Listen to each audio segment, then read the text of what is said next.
చట్టాన్ని అమలుపరచాలి. ప్రభుత్వాలు నిర్దేశించినటువంటి చట్టాలనే ప్రభుత్వం అమలుపరచకపోతే మరి కార్మికులు ఉద్యోగులు ఎవరికి చెప్పుకోవాలి?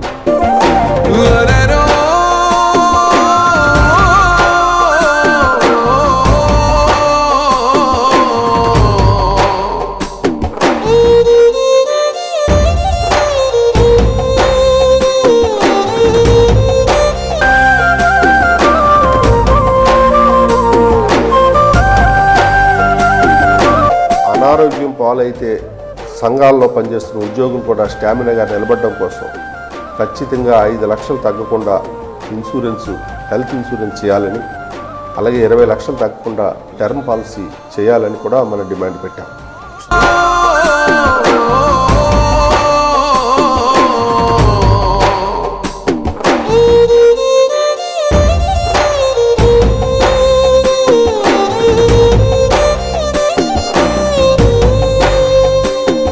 అందరికీ నమస్కారం. పెద్దలు రామయ్య గారు మరియు సత్యనారాయణ గారితో మనకు కొన్ని డిమాండ్స్లలో కొన్ని ఒక్కొక్క విషయం కూలంకషంగా చర్చిద్దాం సార్ గారితో. సారు సవివరంగా వివరించాలని చెప్పి కోరుకుంటున్నాను సార్. ఓకే. ఆంధ్రప్రదేశ్ రాష్ట్ర ప్రాథమిక వ్యవసాయ సహకార సంఘాల ఉద్యోగుల యూనియన్ మన గతం నుంచి కూడా పోరాటాలు చేస్తూనే ఉంది. CI2 అనుబంధంతో మనం పోరాటాలు చేయగా 2009లో డాక్టర్ వైఎస్ రాజశేఖర రెడ్డి గారు 151 జీవో ఇచ్చి పే స్కేల్స్ అమలుపరచాలి అనేది నిర్దేశం చేశారు.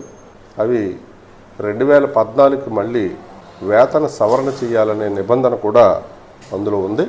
దాని ప్రకారంగానే 2014 మొదటి దశలోనే ప్రభుత్వాన్ని మనం విజ్ఞప్తి చేయడం జరిగింది. ఆ విజ్ఞప్తి మేరకు మనం పోరాటాలు చేయగా 1/3/2019 నాడు ప్రాథమిక వ్యవసాయ సహకార పరపతి సంఘాల్లో పనిచేస్తున్న ఉద్యోగులకు కూడా HR పాలసీ అనేది ఉండాలి. HR పాలసీ లేని ఉద్యోగి ఉండకూడదు అనే ఉద్దేశంతో మరి ఆనాటి ప్రభుత్వం జీవో విడుదల చేసింది.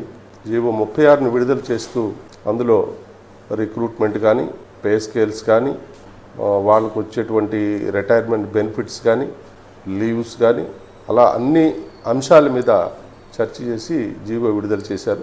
ఆనాటి నుంచి ఈనాటి వరకు కూడా ఆ జీవోను అమలుకు ఏ ప్రభుత్వం చర్యలు తీసుకోవటం లేదు.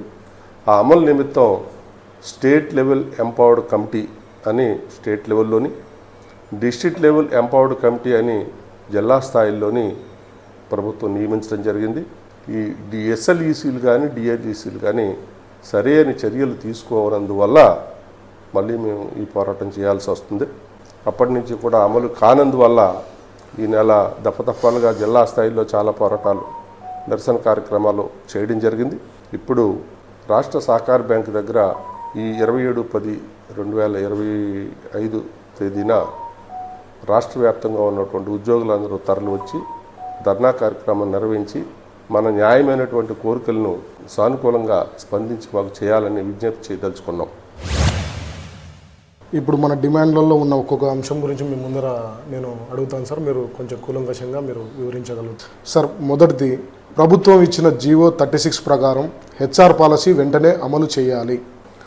జీవో 36 ప్రభుత్వం ఇచ్చిన నాడే మీకు అమలు చేస్తామని మన యూనియన్లకు చెప్పడం జరిగింది.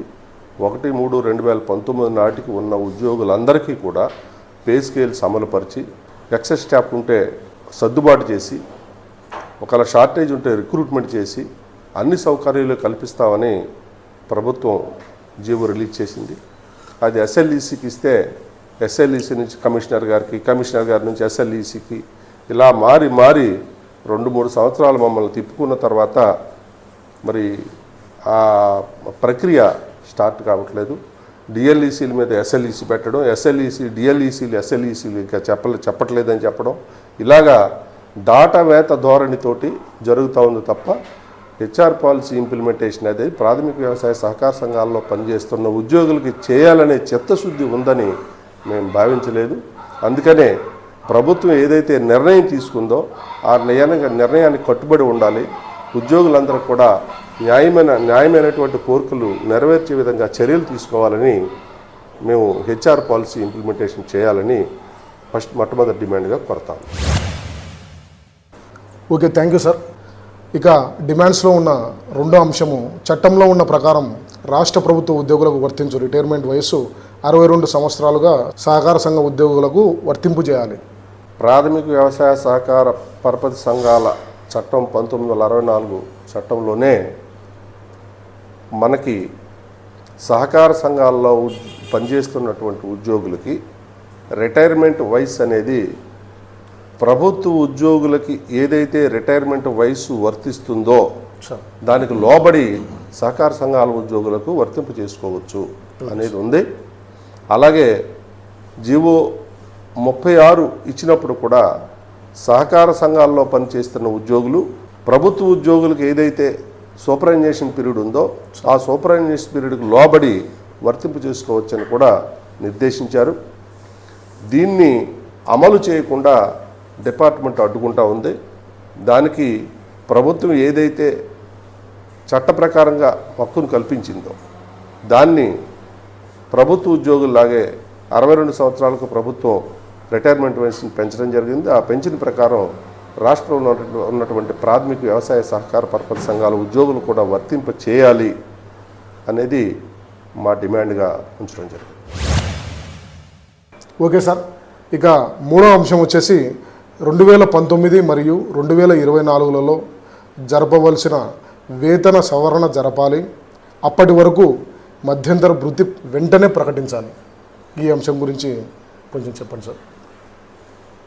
మనకి ఇందాక చెప్పినట్టు 151 జీవోలోనే ప్రతి 5 సంవత్సరాలకి వేతన సవరణ జరగాలి అనేది నిర్దేశించబడి ఉంది.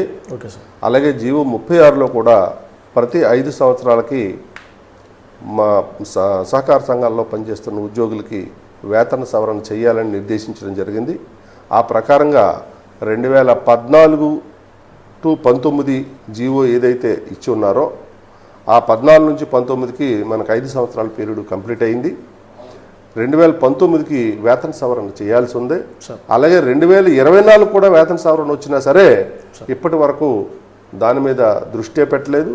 అసలు హెచ్ఆర్ పాలసీ ఇంప్లిమెంటేషన్ చేయలేదు, వేతన సవరణ కూడా చేయలేదు. కాబట్టి ఎట్టి పరిస్థితుల్లోని వేతన సవరణ వెంటనే చేయాలి. ఒకవేళ అది ఆలస్యంగా కనుక అయితే ఈ లోపుగా మధ్యంతర భృతి ఇంటరిమ్ రిలీఫ్ అనేది ప్రకటించాలి ఇమీడియట్గా అనేది మా ప్రధానమైన డిమాండ్గా మేము కోరాం. సహకార సంఘ ఉద్యోగులకు గ్రాట్యుటీ 2 లక్షలు సీలింగ్ రద్దు చేయాలి. గ్రాట్యుటీ చట్టాన్ని అమలు పరచాలి. ఈ అంశం గురించి మాకు తెలియపరచాలి సార్. మన జీవో 36లో నిర్దేశించినప్పుడు గ్రాట్యుటీ అనేది మ్యాక్సిమం సీలింగ్ 2 lakhs వరకే ఇవ్వాలి ఉద్యోగులకు అనేది మరి ప్రభుత్వం నిర్ణయించి సీలింగ్ పెట్టింది. అప్పట్లోనే మేము ఈ గ్రాట్యుటీ మీద వ్యతిరేకించాం. అయినప్పటికీ ప్రభుత్వం మరి ముందుకెళ్ళి గ్రాట్యుటీని 2 లక్షలుగా సీలింగ్ చేసింది. ఈ దేశంలో ఉన్నటువంటి లేకపోతే మన రాష్ట్రంలో ఉన్నటువంటి ఏ కార్మికుడికైనా సరే గ్రాట్యుటీ చెల్లింపు అనే దానికి ఒక చట్టం ఉంది. Okay sir. ఆ చట్ట ప్రకారం ఎంత వస్తే అంత ఆ చట్టాన్ని అమలు చేసి మా సహకార సంఘాల ఉద్యోగులకు అమలు చేయాలనేది మా demand. Okay sir. Okay sir. అదొకటి మేము కోరుతా ఉన్నాం. 2 లక్షల సీలింగ్ అనేది కాదు. 50,000 తీసుకున్న వాళ్ళకి 5 లక్షలు రావచ్చు, 30,000 తీసుకున్న వాళ్ళకి 3 లక్షలే రావచ్చు, 2 లక్షలే రావచ్చు, ఎంతైనా కావచ్చు. చట్టాన్ని అమలుపరచాలి. ప్రభుత్వాలు నిర్దేశించినటువంటి చట్టాలనే ప్రభుత్వం అమలుపరచకపోతే మరి కార్మికులు ఉద్యోగులు ఎవరికి చెప్పుకోవాలి? అందుకని ఖచ్చితంగా గ్రాట్యుటీ చట్టాలను అమలుపరిచే గ్రాట్యుటీ చెల్లింపు చేయాలి అనేది మా డిమాండ్గా ఉంచడం జరిగింది. Okay sir. Okay sir. District level support fund DLSF APCOM DCCB మరియు ప్యాక్స్లతో ఏర్పాటు చేసి నిరంతరాయంగా కొనసాగించాలి. ఈ డిఎల్ఎస్ఎఫ్ ఫండ్ గురించి మాకు క్లియర్ కట్ ఇన్ఫర్మేషన్. సహకార సంఘాల్లో పనిచేస్తున్న ఉద్యోగులకి సార్ జీతభత్యాల చెల్లింపుకి నాబార్డు గైడ్ లైన్స్ ఉన్నాయి. Okay sir. Okay sir. NABARD నిబంధనలు ఉన్నాయి. దానికి కంప్యూటేషన్ ఆఫ్ ఇన్కమ్ స్టేట్మెంట్ తోటి సార్ మన సహకార సంఘాల ఉద్యోగులకు జీతాల చెల్లింపులు చేస్తారు. Okay sir. మనకి జీవో 36 ఇచ్చేటప్పుడు ఎవరైతే జీతభత్యాలు చెల్లించలేని పరిస్థితిలో ఉన్న సహకార సంఘాలు ఉన్నాయో ఆ సహకార సంఘాలకి డిస్ట్రిక్ట్ లెవెల్ సపోర్ట్ ఫండ్ ఏర్పాటు చేయాలి. Okay sir. ఆ ఫండ్ రాష్ట్ర సహకార బ్యాంకు, జిల్లా కేంద్ర సహకార బ్యాంకులతో ఏర్పాటు కావాలి. సార్ ఎవరైతే షార్టేజ్లో ఉన్నారో వారికి ఆ 2 సంవత్సరాల నుంచి సపోర్టు అందాలి. అది 3 సంవత్సరాల వరకు కొనసాగించాలి. అప్పటికి సహకార సంఘాలను అభివృద్ధి చేయాలనేది జీవోలో ఉన్నటువంటి సారాంశం. ఇందులో ఇంకొకటి ఏముందంటే జీవో 90 ప్రకారంగా ఉద్యోగులందరినీ బదిలీలు చేయాలనే నిబంధన పెట్టారు. బదిలీలు గనక చేస్తే, మా ఉద్దేశంలో బదిలీలు గనక చేస్తే 3 సంవత్సరాల తర్వాత డెవలప్ కానీ సొసైటీలు కానీ, షార్టేజ్లో ఉన్న సొసైటీలు కానీ ఆ ఉద్యోగుల్ని ఏం చేస్తారనేది ఇది మిద్దంగా చెప్పలేదు. అందుకని మేము కోరేది ఏంటంటే రాష్ట్ర సహకార బ్యాంకు, జిల్లా కేంద్ర సహకార బ్యాంకులు ఇంక్లూడింగ్ పిఎస్సిఎస్తో కలిపి డిస్ట్రిక్ట్ లెవెల్ సపోర్ట్ ఫండ్ ఏర్పాటు చేయాలని, ఆ డిస్ట్రిక్ట్ లెవెల్ సపోర్ట్ ఫండ్ నిరవధికంగా నిరంతరాయంగా కొనసాగిస్తూ మీరు బదిలీలు చేపట్టిన మా యూనియన్కి ఎటువంటి అభ్యంతరం లేదని ఈ డిమాండ్ని మరి ప్రభుత్వం ముందు ఉంచడం జరిగింది. ఈఆర్పి పరంగా కొన్ని సాంకేతికపరమైన ఇబ్బందులు ఎదురవుతున్నారు సార్ మన వాళ్ళు. అక్కడ నుండి మనకు ప్రెజర్స్ వస్తున్నాయి, కానీ మన బాధ కొన్ని విషయాల్లో అంటే ఇట్లా సాఫ్ట్వేర్ పరంగా ఇబ్బందులు ఎదురైనప్పుడు కొన్ని విషయాల్లో కొన్ని సందర్భాలలో మనకు హెల్ప్ అనేది రావడం లేదు సార్. మీరు చెప్పింది 100% కరెక్ట్. కంప్యూటరీకరణలో భాగంగా సహకార సంఘాల్లో పనిచేస్తున్న టెక్నికల్ స్టాఫ్ కానీ మిగతా స్టాఫ్ కానీ అందరూ కూడా అత్యద్భుతంగా కష్టపడ్డారనేది అందరికీ తెలుసు సార్. డిపార్ట్మెంట్కి తెలుసు, ప్రభుత్వానికి తెలుసు, బ్యాంకులకు తెలుసు, అందరికీ తెలుసు. సహకార సంఘాల్లో ఉద్యోగులు గట్టిగా కష్టపడి ఈ ప్రోగ్రామ్ని సక్సెస్ చేశారనేది ఆర్సిఎస్ గారు కూడా తెలియజేశారు. అందులో అనుమానమే లేదు సార్. కానీ మీరు అన్నట్టుగా ఈ సాంకేతిక లోపాలు చాలా ఉన్నాయి. అవును సార్. మేము ఎప్పటికప్పుడు ఆర్సిఎస్ గారి దృష్టికి, ఎస్పీఎంయు దృష్టికి తీసుకెళ్తున్నాం, ఆప్కాబ్ దృష్టికి అందరికీ తీసుకెళ్తున్నాం. కానీ ఇందులో ఇక్కడ ల్యాప్సేషన్ ఏం జరుగుతూ ఉందంటే ఎవరైతే ఈ సాఫ్ట్వేర్ వెండార్స్ ఉన్నారో వాళ్ళు ఎన్ఎల్పిఎస్ వారు డిస్ట్రిక్ట్ లెవెల్లో కానీ లేకపోతే మనకు దగ్గరగా కానీ ఎక్కడా టెక్నికల్ స్టాఫ్ లేరు. మేము మొన్న డిమాండ్ చేస్తూ కూడా అడిగాము. టెక్నికల్ స్టాఫ్ని మాకు జిల్లాల్లో కానీ మండల వ్యవస్థలో కానీ 1 సంవత్సరం 2 సంవత్సరాలు ఇది కంప్లీషన్ అయ్యే వరకు ఫుల్ ప్లెడ్జ్డ్గా మనం రైతులకు సేవలు అందించే వరకు, ఇంకా ట్రాన్స్పరెన్సీ పెరిగే వరకు వాళ్ళ సపోర్ట్ ఇవ్వమని మేము కోరాము. కానీ ఇప్పటికి ఇంకా మరి ఆర్సిఎస్ గారు నా ఆప్కాబ్ కూడా పరిశీలనలోకి తీసుకోలేదు. యాక్చువల్గా అయితే ఎన్ఎల్పిఎస్ వారి టెక్నికల్ సపోర్ట్ ఉంటే తప్ప ఎప్పటికప్పుడు ఆ సబ్జెక్టు రిజాల్వ్ అవుద్ది, సమస్య రిజాల్వ్ అవుద్దని నేను అనుకోవడం లేదు. మేము చాలాసార్లు రిక్వెస్ట్ చేశాం. ఇప్పటికీ కూడా మళ్ళీ మేము అడగబోతా ఉన్నాం. ఎట్టి పరిస్థితుల్లోని సిస్టమ్ ఇంటిగ్రేటర్గా ఆప్కాబ్ తీసుకున్నప్పుడు ఆప్కాబ్ అయినా బాధ్యత తీసుకొని టెక్నికల్ స్టాఫ్ని మనకి ఇవ్వాల్సిన అవసరం ఉంది. ఇంకా అవసరం అయితే ఒకవేళ బడ్జెట్ ప్రాబ్లం కనుక ఉంటే మన దగ్గర ట్రైనింగ్ నిమిత్తం ఉన్నటువంటి బడ్జెట్ కూడా తీసుకొని మిగతా స్టాఫ్కి అందరికీ కూడా మంచి ట్రైనింగ్ ఇచ్చి మరి ఇంకా సక్సెస్ఫుల్గా దేశంలోనే సక్సెస్ఫుల్ కంప్యూటరైజేషన్గా మన కనిపించేలాగా ఉన్నతాధికారులు చర్యలు తీసుకోవాలని కూడా మేము కోరుతా ఉన్నాం. ఈ ఫ్యూచర్లో కూడా ఖచ్చితంగా మన టెక్నికల్ స్టాఫ్ సపోర్ట్ ఇచ్చే వరకు కూడా మనం పోరాడతామని మేము అందరికీ తెలియజేస్తాం. మన ఉద్యోగస్తులకు ఏ సమస్యలు ఉన్నా రాష్ట్ర స్థాయిలో, జిల్లా స్థాయిలో చెప్పుకోవడానికి వీలుగా ఎస్ఎల్ఈసికి, డిఎల్ఈసికి ఆయా జిల్లాల యూనియన్స్ నుండి ఒక్కొక్క సభ్యుడికి అవకాశం కల్పించాలని కోరారు. మన డిమాండ్స్ ప్రజెంట్ చేసినప్పుడు ఎస్ఎల్ఈసిలో రాష్ట్ర స్థాయిలో ఉన్నటువంటి యూనియన్స్ నుంచి ఒక సభ్యుడిని, అలాగే డిఎల్ఈసిలో జిల్లా స్థాయిలో ఉన్నటువంటి యూనియన్ నుంచి ఒక సభ్యుడిని తీసుకొని మా సమస్యలు వినడానికి అవకాశం కల్పించమన్నాం తప్ప అందులో రిజల్యూషన్లో మనకేం పాత్ర ఉండదు.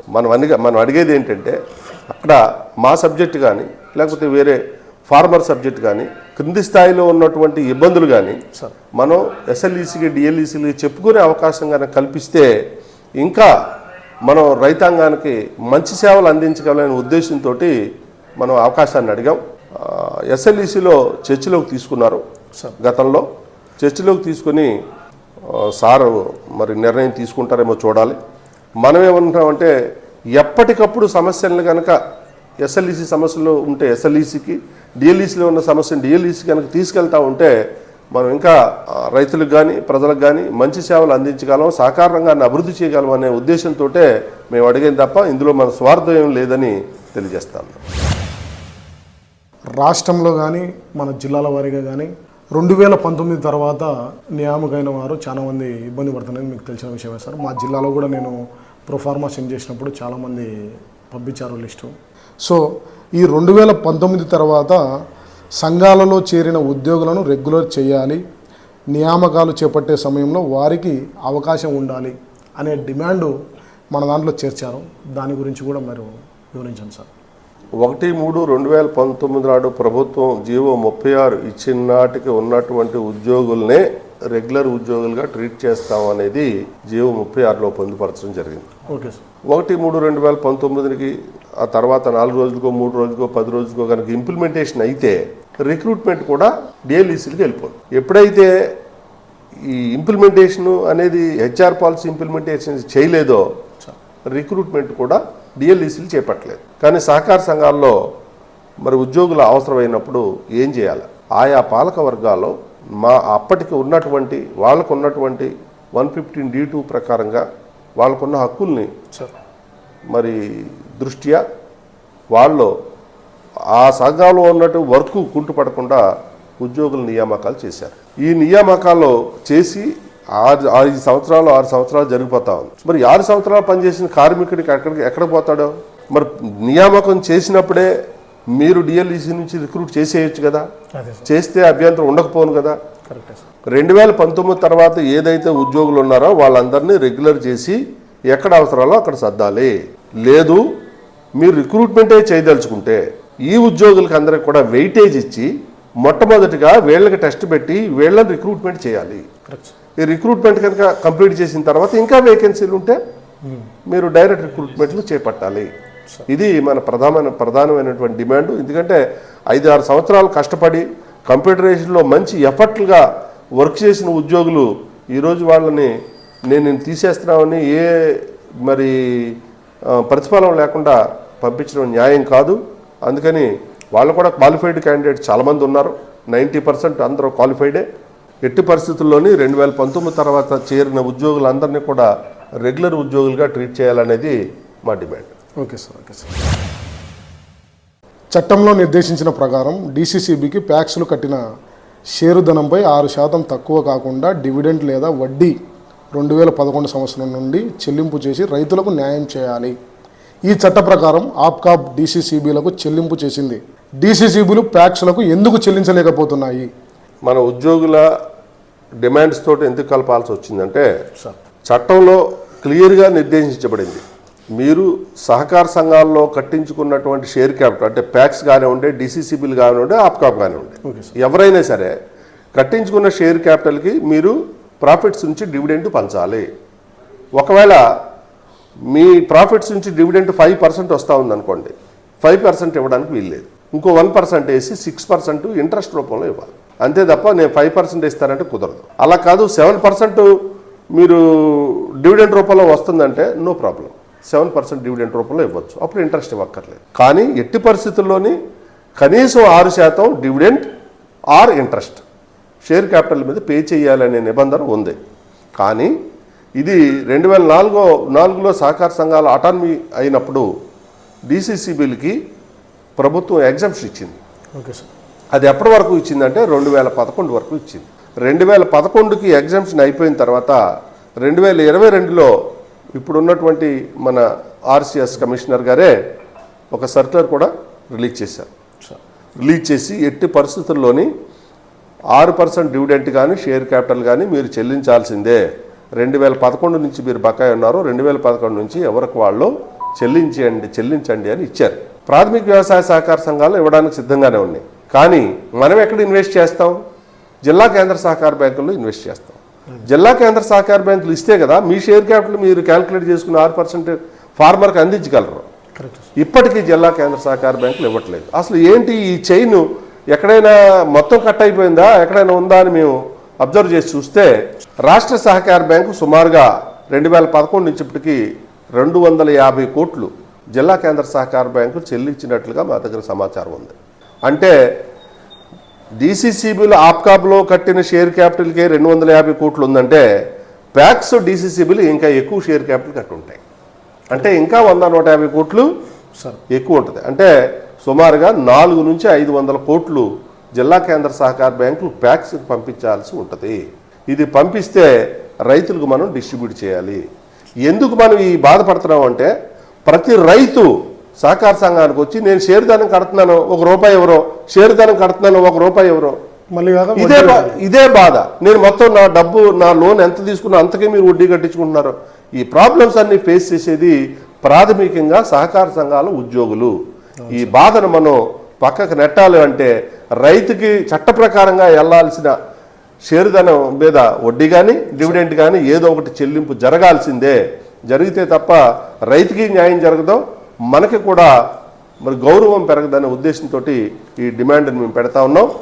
ఇందులో నిజంగానే ప్రభుత్వం కానీ మరి బ్యాంకులు కానీ స్పందించకపోతే రైతు సంఘాలను కూడా మద్దతు తీసుకొని ఇంకా ఐక్యమైనటువంటి పోరాటం చేయడానికి కూడా నిర్ణయిస్తున్నామని తెలియజేస్తాను.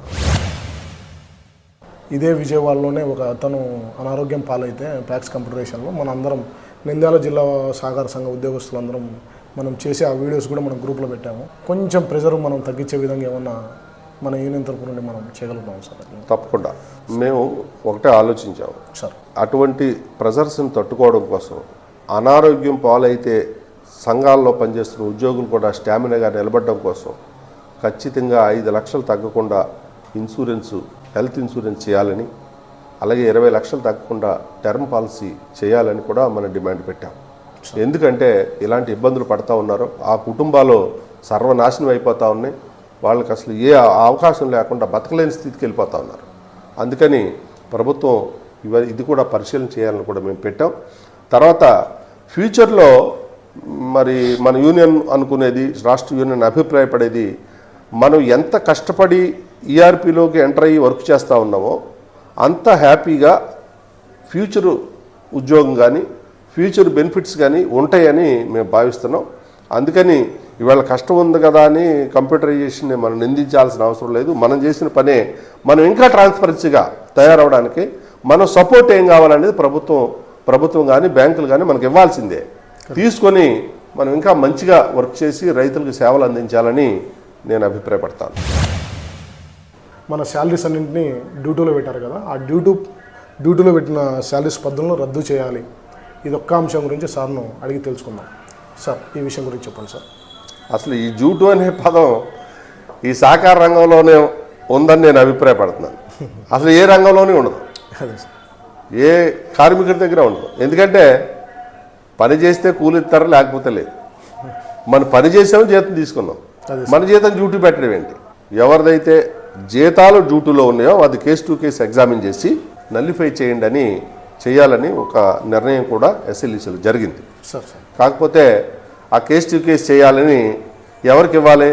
మన చీఫ్ ఆడిటర్ గారికి ఇవ్వాలి, చీఫ్ ఆడిటర్ గారు ఆడిటర్లకు ఇవ్వాలి. ఆడిటర్లో బాబు ఇది నల్లిఫై చేయాలి, నీ జీతమే ఇది, డ్యూటీ కింద నల్లిఫై చేయాలంటే నువ్వు పాలకవర్గంలో మరి తీర్మానం పెట్టి మహాజన సభలో పెట్టి మీరు చేసుకోండి అని ఇవ్వాలి.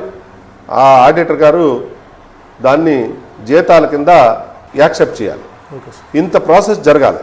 ఈ ప్రాసెస్ ఏమి రాష్ట్ర సహకార బ్యాంకు నుంచి కానీ జిల్లా బ్యాంకుల నుంచి కానీ డిపార్ట్మెంట్ నుంచి కానీ ప్రాసెస్ ఇంకా ఇవ్వలేదు. మేము అలా చేయాలని కూడా ఇంకా డిమాండ్ చేస్తున్నాం. ఖచ్చితంగా డ్యూటీ పద్ధతులను రద్దు చేసి తీరాల్సిందే. మనకున్న డిమాండ్స్ను ఒక్కొక్కటి సార్ మనందరికీ వివరించారు. ఇంత పెద్ద ఎత్తున వాళ్ళు శ్రమపడి మన కోసం కష్టపడి ఎన్నో ధర్నా కార్యక్రమాలు చేస్తున్నారు, మనకు అన్ని విధాలుగా సపోర్ట్ చేస్తున్నారు. మనం కూడా సార్ వారు ఎప్పుడైనా సరే ధర్నాలు పెట్టినప్పుడు కానీ మన వంతుగా మనము మన సహకారాన్ని తెలపాలి. రాష్ట్ర యూనియన్ పిలుపు మనకి ఎప్పుడొచ్చినా కూడా మనం సంసిద్ధంగా ఉండాలి. మనం వాళ్ళకి సహకరించాలి, వారి నుండి మనం కూడా సహకారం తీసుకోగలగాలి. థ్యాంక్ యూ సార్, మీ విలువైన సమయాన్ని మాకు కేటాయించారు. ప్రతిదీ చాలా చక్కగా వివరించారు. ఏదన్నా సమస్య ఉన్నా కూడా మీ దగ్గరికి మేము తీసుకొస్తాము. మాకు మీ సహకారం తప్పకుండా కావాలి సార్. మా నంద్యాల జిల్లాలో ఇంకా కొన్ని జిల్లా వారీగా కొన్ని సమస్యలు ఉన్నాయి, వాటిని కూడా మీకు చెప్తాము. మీ సలహాలు మాకు కావాలి. ఒకవేళ ఇంకా తీరని సమస్య ఏదన్నా ఉన్నా కూడా, ఏదన్నా అధికారుల నుండి కానీ ఎక్కడి నుండి ప్రెజర్స్ ఉన్నా అది కూడా మీ దగ్గర తీసుకొస్తాము. మాకు మీ సహకారం తప్పకుండా ఉండాలి సార్. Okay, thank you.